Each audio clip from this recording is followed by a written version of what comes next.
pleasure for me to be here, and the topic given is engineering education navigating disruptions. Just to do a, how many of you are engineering educators, either administrators or faculty members in the audience? Okay, how many are students? How many are industry or startups? Okay, a few. Okay, great. So let me start with, let me preface the remarks. I know we are running short of time, but the time allotted to me was about 25 minutes. I'm going to talk to you for about 15 minutes and then take questions.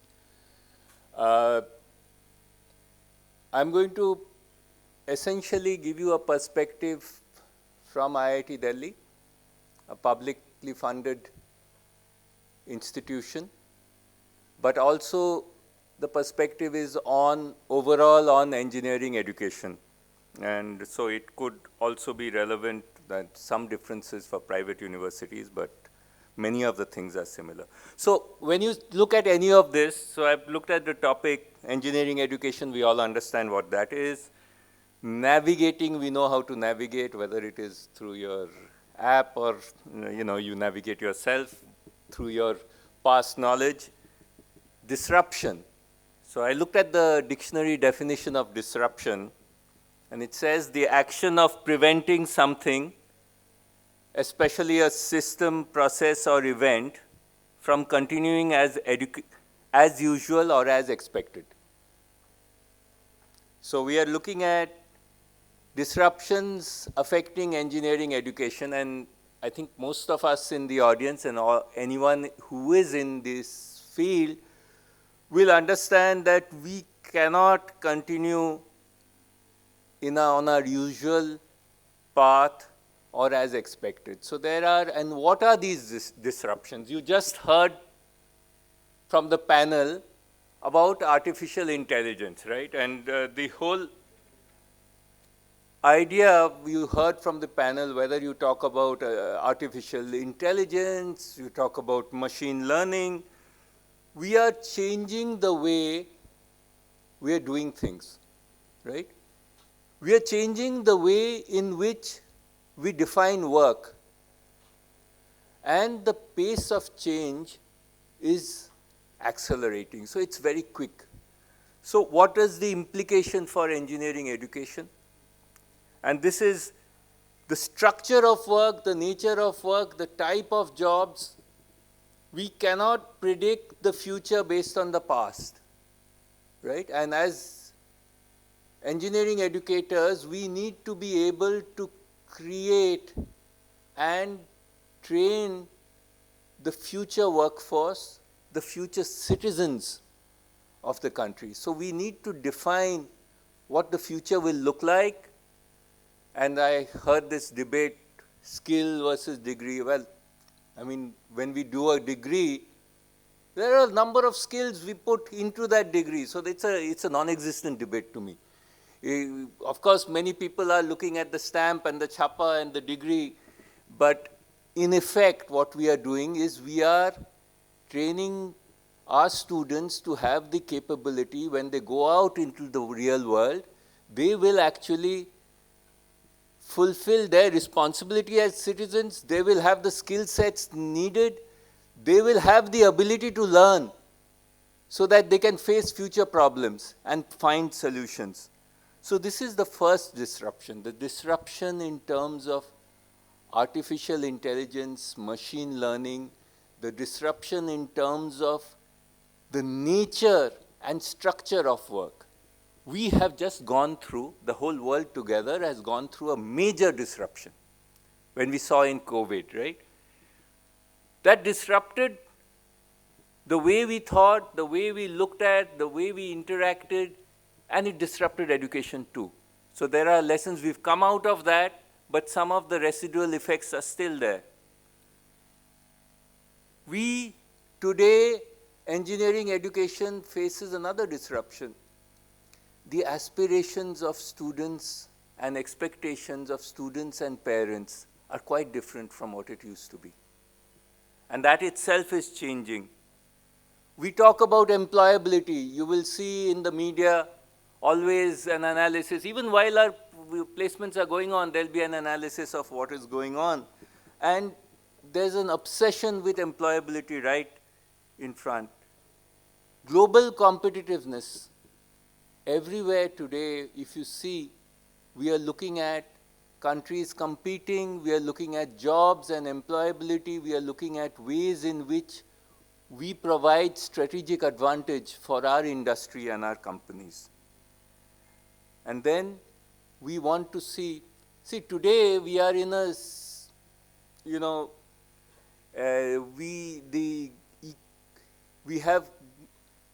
we call ourselves today the epoch that we have is called the Anthropocene.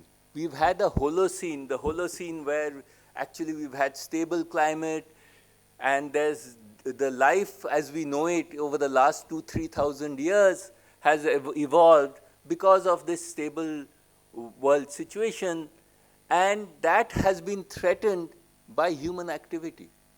So the characteristic of the Anthropocene is that global change caused by human activity. And what is the challenge? The challenge is this is not sustainable in the future. Not sustainable for humans, not sustainable for the planet. And that's a recognition which is there. And then you're all aware of the climate crisis. We can see it today in terms of extreme events. It is here and it is there. And it's not only we are talking of this is a global sustainability issue, there are local sustainability issues when we talk about in terms of air quality, pollution, health. So all of this means that we need to do things differently. And you can see that I've worked in the energy and climate sector, so I know that the rules of the game are completely changing, and almost in every sector this is the same. So this means another challenge for the engineering education. We have to rework what we know as the current way in which we do things, the way in which we look at knowledge. There are issues related to security, and despite all our technological developments, we still are threatened by wars, we are threatened by blockades. In all of this, and increasingly more so, you would have thought that now that you have records, you have videos, it would be much easier to see what is true and what is untrue. But unfortunately, technology has not changed that. So, personal freedom and individual rights, another important thing to keep in mind when we think in terms of future of engineering and challenges. And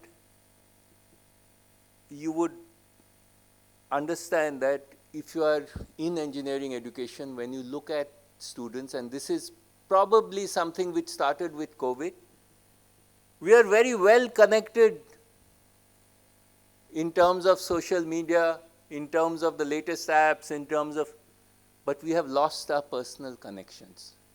We have lost our support systems. And we as educators see this on a day-to-day basis when we look at mental health and wellness. This is another disruption. The meaningfulness of life, the meaningfulness of the 4 years that we talk of in terms of a degree is not just a set of skills. It's about an entire holistic experience, a learning experience. How do you work together in teams? How do you understand? What are ethics? It is not just a stamp to get a particular job. It is preparing people to be citizens, to interface, and so this is a big, big disruption. How do we bring back in engineering education the excitement? Because attention spans are low, and I don't go to the classroom that often. Now I'm more an administrator, but you can see it is very difficult to capture the attention of a young student today. He or she is always busy on their phone, and if so you have to attendance, make it mandatory, but even if you make it mandatory, the person is not really there, right? So you have to excite. And this means that students today have access to the best of information.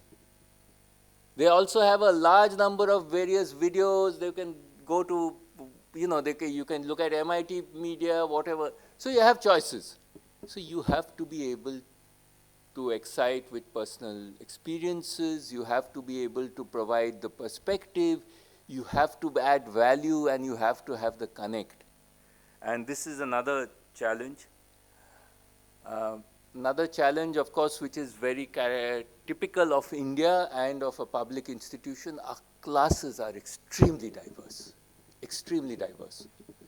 So in our incoming batch of, let's say, 1,200 students at the undergraduate level, some students are, they catch the point immediately. Some students take a little bit more time. And in the class, if you have a large class of 200 or 600 students, you have a varying set of methods of learning. And how do we change the pedagogy so that we have to have a mechanism by which everyone learns, maybe at different paces, but finally they get to that. And this is, again, a disruption and a challenge which we need to look at.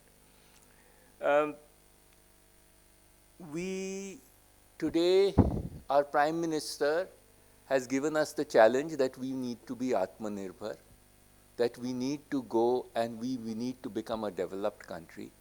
In order to do that, it's extremely important for our engineering education to be able to provide that competitive advantage. The other challenge linked with it is that we have our silos. We talked about civil engineering, mechanical engineering, electrical engineering, computer sciences. Unfortunately, the real world problem doesn't see those silos. You have to solve the entire problem. You have to understand, and it's not just about engineering. You need to look at the social impact. You need to be able to look at the economics of it. You need to be able to understand. So it is multidisciplinarity. That is, our mindsets are siloed, but the problems and the reality is not. And we have to break those mindsets. Easy to say, not easy to do. Talk to your colleagues, look at your Senate, try to explain how you need to do things, but we need to look at this. So we need to ensure all over the world, higher education is at a crossroads, and there's a challenge for higher education. The challenge is higher education cannot remain exclusive and elitist. And this is how it is perceived. Today, India still provides the most affordable higher education anywhere in the world.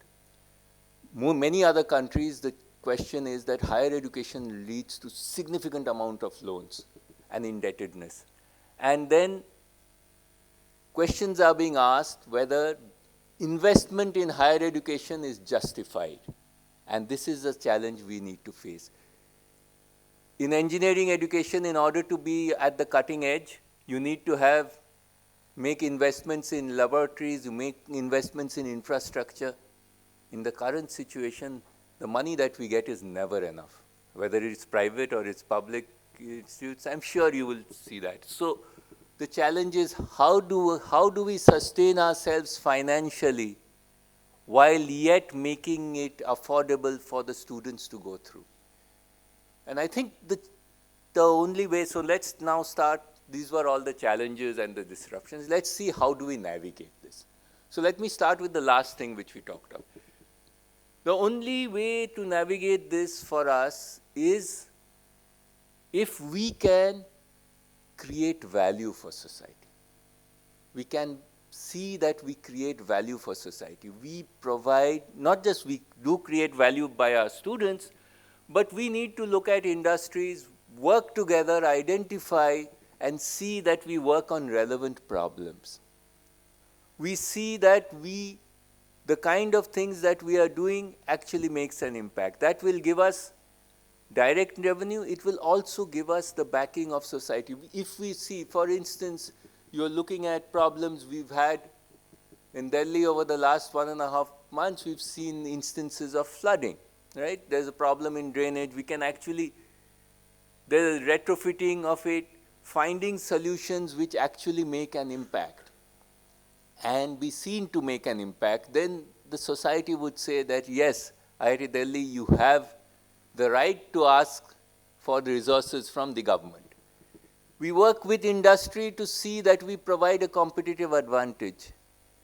We work with industry to see where are the gaps, together to visualize what are the needs of the future graduates, so that we can try to do this. We've been trying to have, and I think most of us here who are in engineering education have been trying to engage with industry.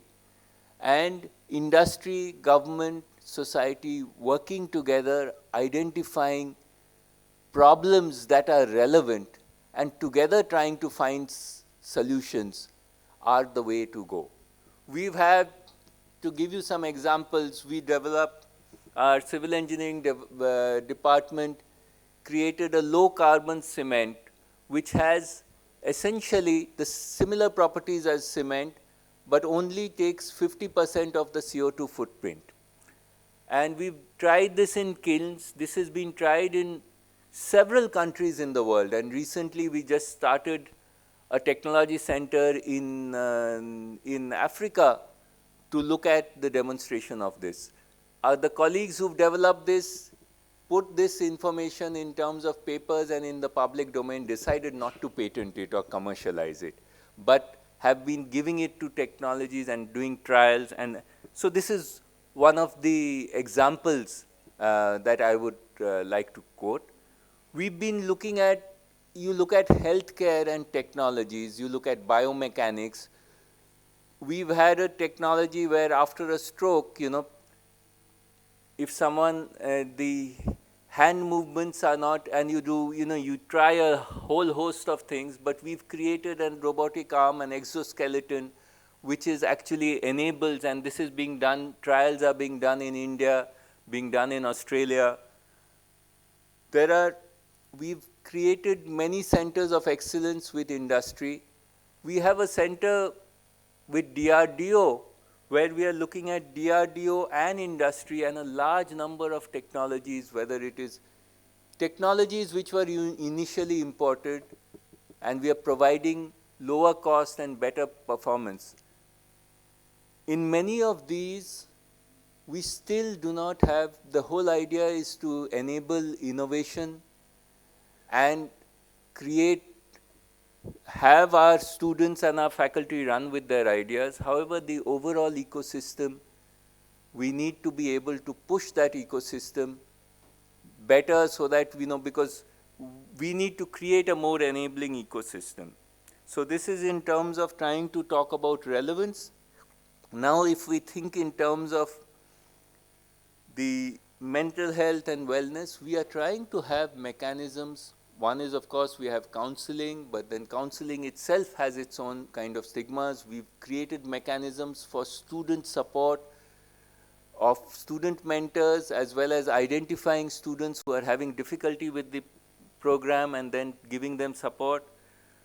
We are trying to have ways in which student and faculty interface. We've always had these stick dinners where faculty members go to the hostels and, and then they discuss in informal settings. We are trying to create more mechanisms for a better connect with the faculty and students.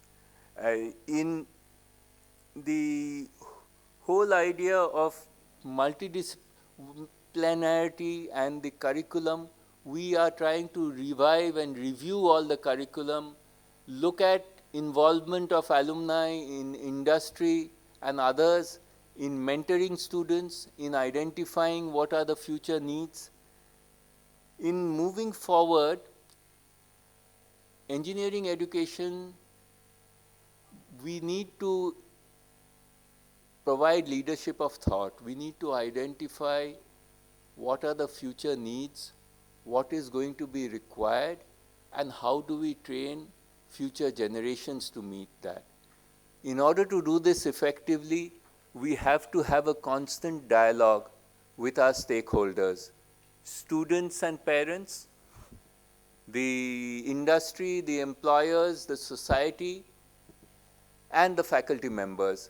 And we need to evolve continuously and see that we equip ourselves to be able to navigate the disruptions, the ongoing disruptions, as well as the future disruptions. And academia typically has a role in society, and that role is to provide leadership of thought.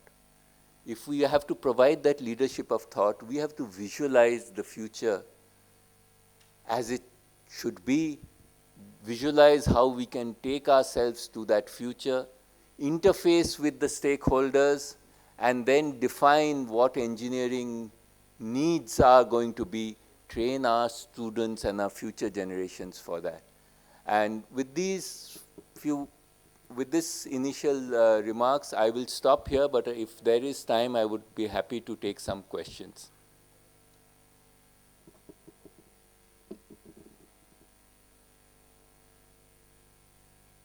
Are there any questions, comments? Yes, sir.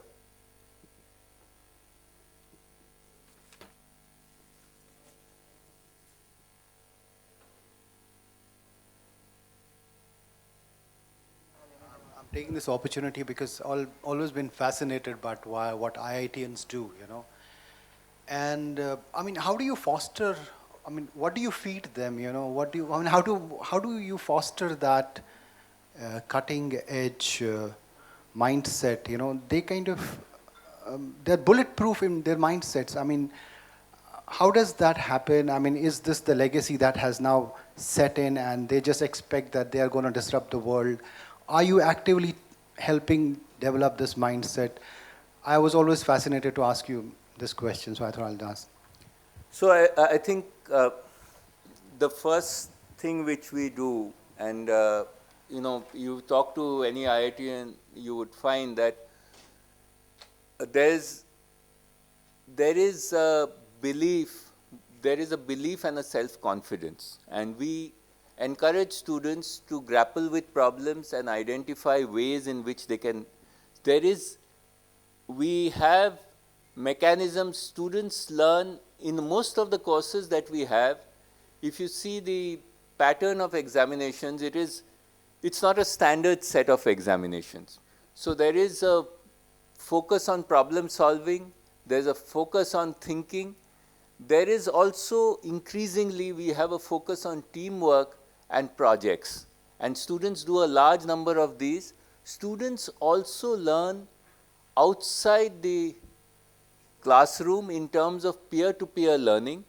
Students get engaged in, there are a large number, we have a mechanism where we'll have a large number of cultural, sports, extracurricular activities where they learn.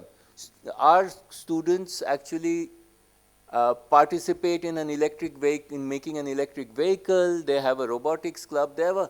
They look at the iGEM where they're looking at genetics. They work together often on technology-related problems. And I think the whole ecosystem there is a can-do kind of attitude. There is also an attitude where people learn. We are also encouraging our students to innovate and do startups. And that is also a system. But however, I think we do have some of these, but it's still a challenge to excite students about core engineering. And that is a challenge that we are grappling with. And that, of course, depends on the way the jobs and other things are structured. So often people are doing a whole host of jobs. There are a significant proportion who are in core engineering. But yes.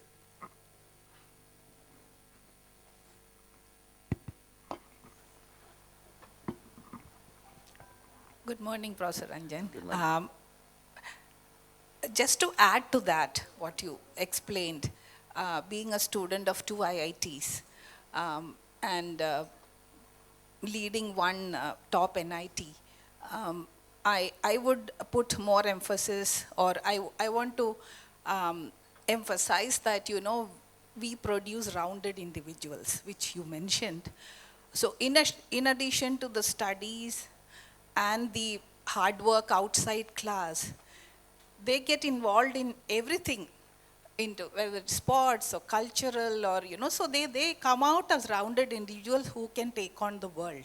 Right. Whether it's technology or whether it is management or even music or arts or cinema, they excel because we train them to be analytically good as well as they are rounded absolutely. individuals. Absolutely. And my question to you is, or rather your insights on, because I've been teaching for, maybe more than 3 decades, and I can see the absence of excitement in class. So any thoughts on how do we bring that excitement in students back?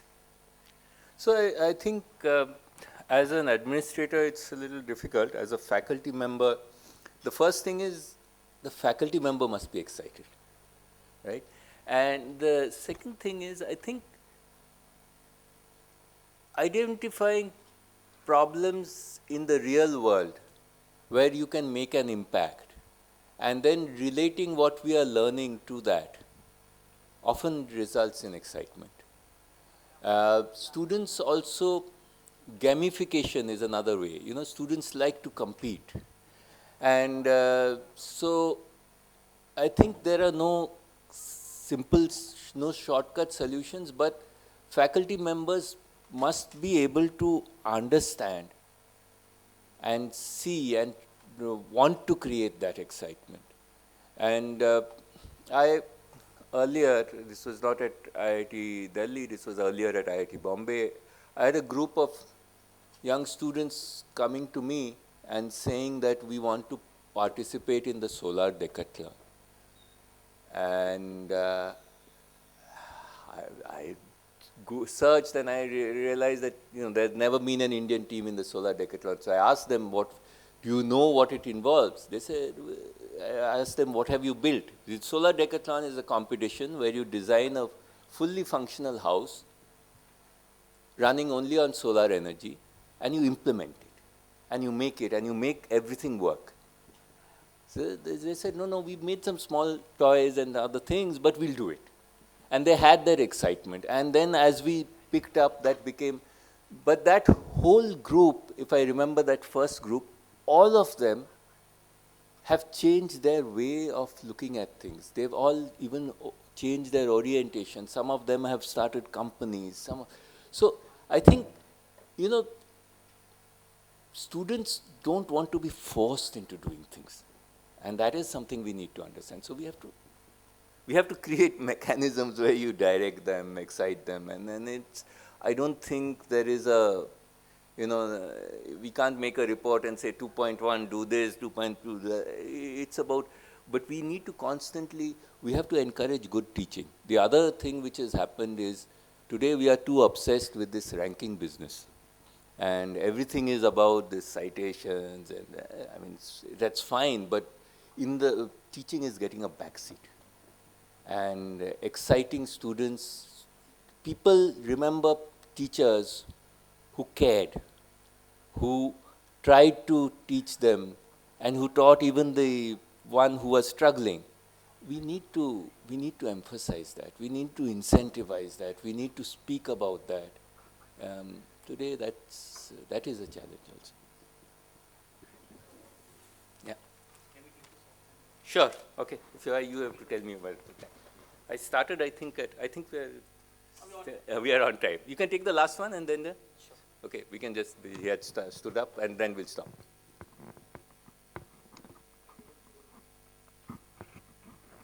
I'm K.K. Raj Chaudhary. I'm an environment engineer. Is there any placement decline? Placement? Is there any students' placement decline? Student placement decline. See, what happens is there are there are changes, ups and downs, right? So there is overall, there is a change in the global placement. So there are issues and there are concerns. But I think overall, you know, you saw that last year, it's been projected in the media. We've analyzed our data. There is a slight decline, but I think it's nothing to worry about. We need to be able to balance and look at things in.